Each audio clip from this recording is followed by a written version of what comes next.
नमस्कार मित्र आणि मैत्रिणींनो. आजच्या कथेचं नाव आहे आई मला या मुलींच्या हॉस्टेलमध्ये नाही राहायचं. या मुली खूप घाणेरड्या आहेत. रात्री सगळे झोपल्यानंतर त्या मला खोलीत बोलावतात. आणि मग रुपाली एका छोट्या गावात राहायची, परंतु तिची स्वप्न फार मोठी होती. ती खूप हुशार होती. पूर्ण शाळेत तिचा पहिला नंबर यायचा.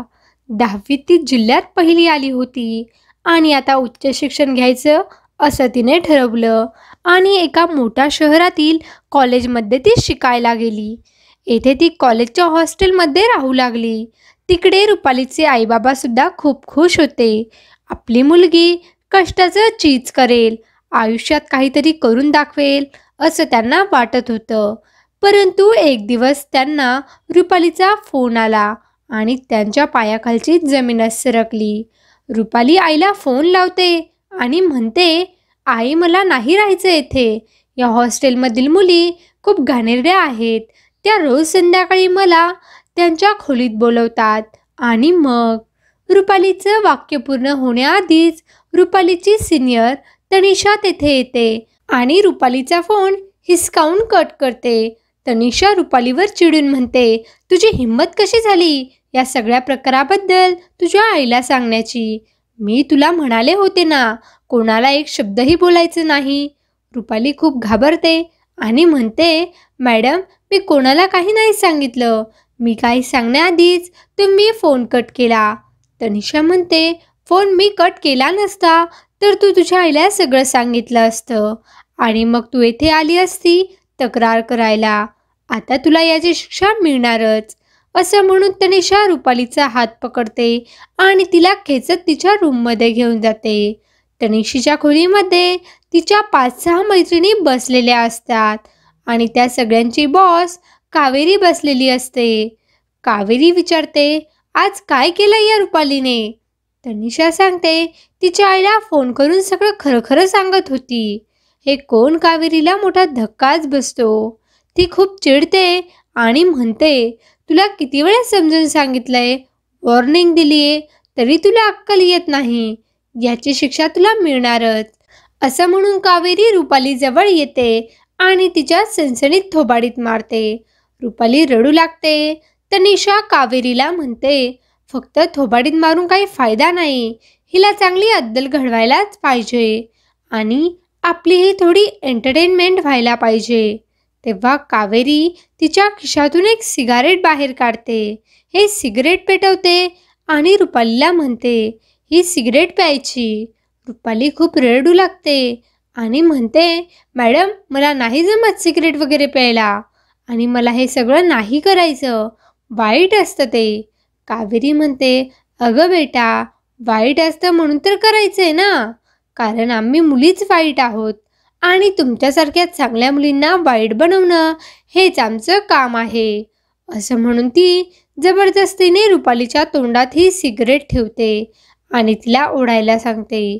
रुपालीला खूप त्रास होतो. तिला खोकला येतो. या सगळ्या मुली जोरजोरात हसू लागतात. कावेरी म्हणते, तुला हे नाही जमत ना? मग ठीक आहे, आता त्या भिंतीजवळ जाऊन उभं राहा आणि त्या दिवशी जसं केलं होतं तसं करायचं. हे कोण? रुपालीला मोठा धक्काच बसतो. ती लगेचच तिच्या अंगावर हात ठेवते आणि म्हणते, मॅडम मला परत तसं करायला लावू नका. मला खूप लाज वाटते. तनिषा म्हणते, आपण सगळ्यात तर मुलीच आहोत, त्यात काय लाजायचं? तुझी लाज घालवायला तर तुला असं करायला सांगतोय. असं रोज रोज केलं तर तू तुझी लाज वगैरे सगळं विसरून जाशील आणि आमच्यासारखी निर्लज्ज होशील. रुपाली म्हणते, नाही मॅडम, मी असं नाही करणार आणि ती तिथून पळून जाते. कावेरी आणि तिच्या मैत्रिणी हसू लागतात. कावेरी म्हणते, जाऊ दे तिला, एवढा डोस बस झाला. आता ती कोणाला काही नाही सांगणार. रुपालीला या हॉस्टेलमध्ये येऊन फक्त 1 महिना झाला होता. तिची रॅगिंग सुरुवातीपासूनच सुरू होती. हॉस्टेलमध्ये आलेल्या प्रत्येक मुलीची रॅगिंग व्हायची, परंतु ज्या मुली गरीब होत्या त्या मुलींना त्रास द्यायच्या. सिनियर मुलींना मजा यायची. त्यांचा त्रास हा नेहमीचाच झाला होता. रोज रात्री कावेरी आणि तनिषाची गँग रुपाली आणि तिच्यासारख्या मुलींना त्रास द्यायची. त्यांना कधी सिगारेट प्यायला लावायचे तर कधी दारू, कधी डान्स करायला लावायचे तर कधी अश्लील हावभाव करायला लावायचे. अनेक मुलींनी त्यामुळे कॉलेजही सोडून दिलं होतं, हॉस्टेलही सोडून दिलं होतं. परंतु रुपाली मात्र तिचं स्वप्न पूर्ण करायला इथे आली होती. तिला शिकून खूप मोठं व्हायचं होतं. आईबाबांची गरिबी दूर करायची होती. त्यामुळे ती सगळं सहन करत होती. परंतु आता पाणी डोक्यावरून जात होतं. म्हणून तिने फोन करून हे सगळं सत्य आईला सांगण्याचा विचार केला. रुपाली तिच्या खोलीत येते आणि खोलीचा दरवाजा लावून घेते. रुपाली रडू लागते. हे माझ्याबरोबर का होतंय हे तिला समजत नाही. रुपाली रडता रडता झोपी जाते. परंतु मध्यरात्री 3 वाजता अचानक रुपालीच्या रूमचा दरवाजा कोणीतरी वाजवतं. रुपाली झोपेतून जागी होते आणि दचकते. पुन्हा तनिषा किंवा कावेरी आल्या असतील, त्या मला त्रास देतील या विचाराने ती दरवाजा उघडत नाही. परंतु कोणीतरी दरवाजा ठोकावतच असतं. रुपाली म्हणते, नाही मॅडम, मी नाही दरवाजा उघडणार, माफ करा मला, परत अशी चूक नाही करणार मी, आईला काही नाही सांगणार. बाहेरून आवाज येतो, कोण मॅडम? मी मॅडम वगैरे नाहीये, येथे शिकायला आली आहे. आणि ही तुझी सेपरेट रूम नाहीये, मी तुझी रूम पार्टनर आहे, उघड लवकर दरवाजा. रुपालीला समजतं हा तनिषा किंवा कावेरीचा आवाज नाहीये आणि ती विचारते, कोण आहात तुम्ही? बाहेर उभं असलेली मुलगी सांगते, माझं नाव मयुरी आहे, मी कॉलेजमध्ये ॲडमिशन घेतलंय, ही माझीही रूम आहे, उघड लवकर दरवाजा. रुपालीला आश्चर्य वाटतं आणि ती कशीबशी हिम्मत करून दरवाजा उघडते. तर तिला समोर एक सुंदर आणि उंच तडफदार मुलगी दिसते.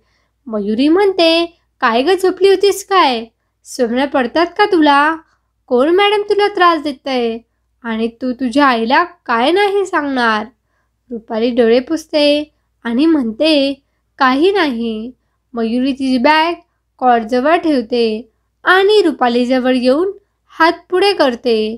ती म्हणते, मी रुपाली, या कॉलेजमध्ये नवीन आली आहे. रुपाली तिच्याशी हात मिळवते आणि म्हणते, मी रुपाली, मी सुद्धा फर्स्ट इयरला आहे, परंतु कॉलेज सुरू होऊन 1 महिना झाला आहे. मग तू इतक्या लेट ॲडमिशन कसं काय घेतलं? मयुरी सांगते, ती खूपच लांब स्टोरी आहे. मी सुद्धा 1 महिन्यापूर्वीच ॲडमिशन घेतलं होतं, परंतु माझा ॲक्सिडेंट झाला आणि पाय मोडला. 1 महिना आराम करत होते, त्यामुळे लेट आले. पण काळजी करू नकोस, मी लेट असले तरी थेट आहे. सगळ्यांच्या पुढे निघून जाईल, पाहतच राहा. आता फक्त आपलीच हवा. रुपालीला मयुरीचा स्वभाव खूप आवडतो. रुपालीला मयुरीचा स्वभाव खूप छान वाटतो. मयुरी विचारते, तुला या कॉलेजमध्ये 1 महिना झाला आहे ना, मग कसं आहे कॉलेज? हॉस्टेल कसं आहे? रॅगिंग वगैरे होते का इथे? रुपाली खूप घाबरते आणि म्हणते, हा एक शब्दही काढू नको, नाहीतर तुला ते घेऊन जातील, खूप त्रास देतील.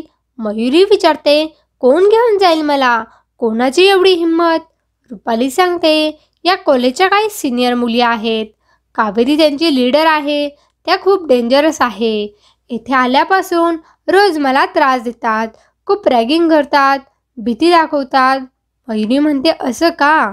म्हणूनच तू बडबड करत होतीस. ठीक आहे, त्यांना चांगलाच इंगा दाखवते. रुपाली म्हणते, नको नको, तू त्यांच्याशी दुश्मनी नको घेऊ, खूप डेंजर आहे त्या मुली. मयुरी म्हणते, अगं त्यासुद्धा आपल्यासारख्या कॉलेजच्या विद्यार्थिनी आहेत ना, एखाद्या गँगच्या मेंबर नाही, त्यांना कशाला घाबरायचं? तुझ्यासारख्या मुली त्यांना घाबरतात म्हणून त्या जास्त हिंमत दाखवतात. आता पहा मी त्यांना कसा धडा शिकवते. आणि आजपासूनच तू माझी फ्रेंड आहेस, त्यामुळे माझ्या मैत्रिणीची मदत करणारच, काळजी करू नको. रुपालीला थोडी हिंमत येते, परंतु तिला भीती वाटते की आता पुढे काय होईल.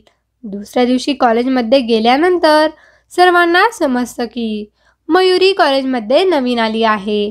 कावेरी आणि तिच्या गँगला ही गोष्ट कळते आणि आता रॅगिंग करायला दुसरा बकरा सापडलाय म्हणून त्या खूप खुश होतात. त्यातली त्यात ती रुपालीची रूममेट आहे म्हटल्यावरच आणखीच मजा येईल असं त्यांना वाटतं. संध्याकाळी जेवण झाल्यानंतर सगळ्या मुली त्यांच्या त्यांच्या रूममध्ये असतात. मयुरी आणि रुपाली त्यांच्या खोलीत अभ्यास करत बसलेल्या असतात. तेवढ्यात तनिषा तेथे येते आणि म्हणते, चला तुम्हाला दोघींना कावेरी मॅडमने बोलवलंय. हे ऐकून रुपाली खूप घाबरते, परंतु मयुरीला मात्र खूप आनंद होतो. मयुरी रुपालीचा हात पकडते आणि तिला बरोबर घेऊन जाते. मयुरीला पाहून कावेरी खूप खुश होते आणि म्हणते, चांगलाच नवीन बकरा भेटला आहे, कापायला तर मज्जाच येईल. मयुरी कावेरी समोर येऊन घाबरल्याचं नाटक करते आणि म्हणते, काय झालं मॅडम, का बोलावलंय आम्हाला इथे? कावेरी म्हणते, बाळा तुझी रॅगिंग करायला बोलावलंय. सिनियर जे सांगतील ते ऐकावंच लागेल. मयुरी खूप दुःखी चेहरा करून म्हणते, नको नको मॅडम, मला खूप भीती वाटते, मी काही नाही करणार. कावेरी तिची गँग हसू लागते. कावेरी रुपालीला म्हणते, तू पहिल्या दिवशी जे केलं ते करायला सांग तिला. रुपाली खूप घाबरते आणि मयुरीच्या कानात सांगते तिने पहिल्या दिवशी काय केलं होतं. हे ऐकून मयुरी घाबरल्याचं नाटक करते आणि म्हणते, नाही कावेरी मॅडम, मी असं नाही करणार. तुमच्या सगळ्यांसमोर मी अशी कशी उभी राहू शकते? मी आजपर्यंत कोणासमोर असं केलं नाही. कावेरी म्हणते, पण आमच्यासमोर करावं लागेल. तुझ्या नवऱ्याआधी आम्हाला दर्शन द्यावं लागेल. मयुरी खूप घाबरते आणि म्हणते, मॅडम मला खूप लाज वाटते, मी असं काही नाही करणार. हवं तर तुम्ही माझ्याजवळ या आणि जे करायचं ते करा. कावेरी म्हणते, मला तर आवडेलच करायला. असं म्हणून ती मयुरीजवळ येते आणि तिच्या कपड्यांना हात लावते. तेवढ्यात मयुरी कावेरीचा हात पकडून तो मुरगळते आणि कावेरीच्या पाठीत कोपऱ्याने मारते. कावेरी जमिनीवर पडते. हे पाहून कावेरीच्या गँगला आणि रुपालीला मोठा धक्काच बसतो. तनिषा चिडून म्हणते, ए मूर्ख मुली, तुझं डोकं फिरलंय की काय? मॅडम आहेत का तुझ्या, त्यांना मारतेस का? असं म्हणून तनिषा मयुरीच्या अंगावर धावते, तर मयुरी सणसणीत तनिषाच्या थोबाडीत मारते. तनिषा ही जमिनीवर लोळण घेते. कावेरीच्या गँगच्या इतर मुलीही मयुरीच्या अंगावर धावून जातात, तर मयुरी सर्वांनाच चांगला चोप देते. कावेरीसहित तिच्या गँगच्या सगळ्या मुली जमिनीवर लोळण घेत असतात आणि हे पाहून रुपाली तोंडात बोट घालते. मयुरी म्हणते, तुम्हाला काय वाटलं, मी रुपालीसारखी साधीभोळी मुलगी आहे का? ब्लॅक बेल्ट आहे मी कराटेमध्ये, राज्यस्तरीय चॅम्पियन आहे मी आणि यावर्षी राष्ट्रीय स्तरावर जाणार आहे. तुमच्यासारख्या नालायक मुलींना धडा शिकवायला कधीच मागे पुढे नाही पाहिलं मी. यानंतर मला रुपालीला आणि कॉलेजमध्ये कोणत्याही नवीन मुलीला त्रास दिला तर तुमची अशी हालत करेल ना की लक्षात ठेवा. आणि हो, असा विचार करू नका की तुम्ही वॉर्डनला किंवा कॉलेजच्या प्रिन्सिपलला काही सांगाल, माझी तक्रार कराल. या कॉलेजच्या ट्रस्टची मुलगी आहे मी, तुम्हाला एका दिवसात रस्टिकेट करेल, लक्षात ठेवा.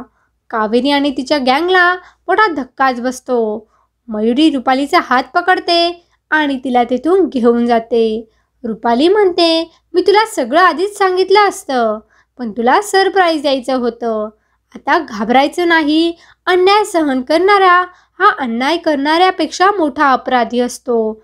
जर तुझ्यात ताकद नसेल, हिंमत नसेल तर ती मिळवायची आणि अशा लोकांचा सामना करायचा, नाहीतर हे जग तुला खाऊन टाकेल. रुपालीला मयुरीची गोष्ट पटते आणि त्या दिवसानंतर ती स्वतःची शक्ती वाढवण्याचा प्रयत्न करते, हिंमत वाढवते आणि पुन्हा कधीही कोणाचा अन्याय सहन करून घेत नाही. तर मैत्रिणींनो आणि मित्रांनो, कशी वाटली आजची कथा नक्कीच कमेंट करून सांगा आणि अशाच नवीन नवीन कथांसाठी आमच्या व्हिडिओला लाईक करा, शेअर करा आणि चॅनलला सबस्क्राईब करायला विसरू नका. धन्यवाद.